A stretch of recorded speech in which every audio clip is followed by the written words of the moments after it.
Adam Waters, whom I did not block.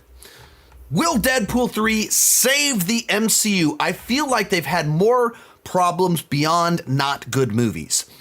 Well, this is one of the topics that I debated in the Hot Takes panel we did at MegaCon, where the guy I debated said that the whole weight of the MCU's on the shoulders of Deadpool 3. And I was like, I don't know about that.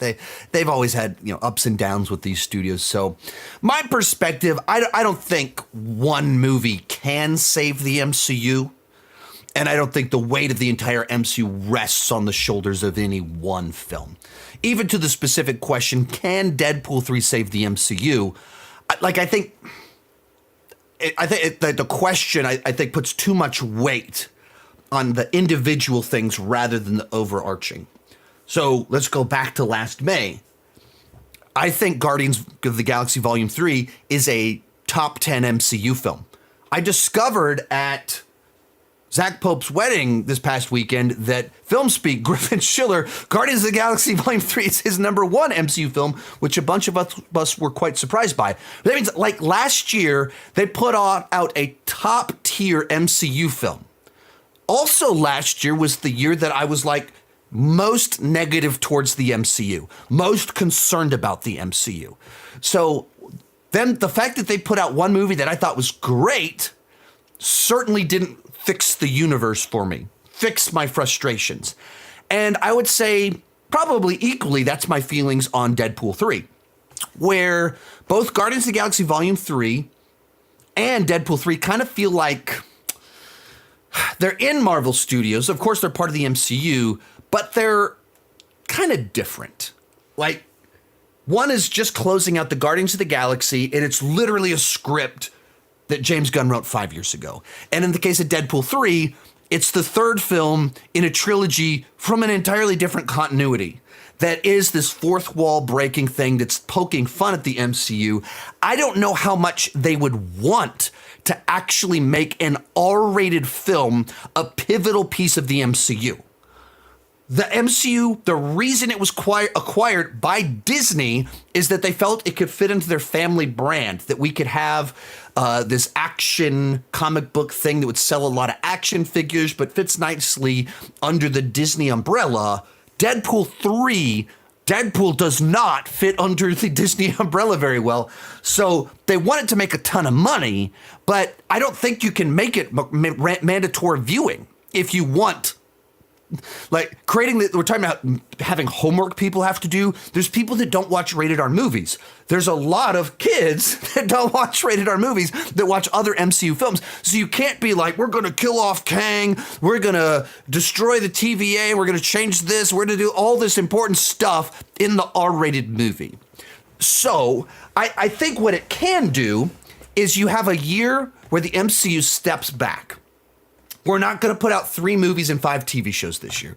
We've got a movie and a few TV shows. But even, some of them are kind of these offshoot things or smaller stuff. Like Echo is kind of pocket universe. And then X-Men 97 is this different thing. So we're really stepping back. And our one movie is kind of this different. It's a sequel to a Fox X-Men universe movie. And hopefully it's really good and people like it. So then it gets people excited. And it makes it feel like Marvel's a part of the joke. It's going to make fun of the multiverse and some of the issues with recent Disney stuff. It'll make fun of that, make fun of themselves, like they're in on the joke. Absence makes the heart grow fonder. We don't get a lot of MCU. And then, as we've talked about many times, they're rewriting everything, they're reshooting everything, they're restructuring everything, they're canceling projects, they're trying to cut back on the quantity that they're putting out. So I think all of that, that's where I perceive of it. Like, this could be a really great year for the MCU because we just get this one thing that's kind of different. And the reason I think it might work and be a part of saving the MCU is because it doesn't really have the weight like Quantumania had on its shoulders of we're launching Kang and we're proper. Like, it doesn't have that weight. It's this kind of comedic spin on all of it. So it can be great and good and get people excited, but it doesn't need to be this pivotal foundational piece in this grander thing. But it also gives us a year where they can fix everything. All that other stuff you said, there's more problems beyond not good movies.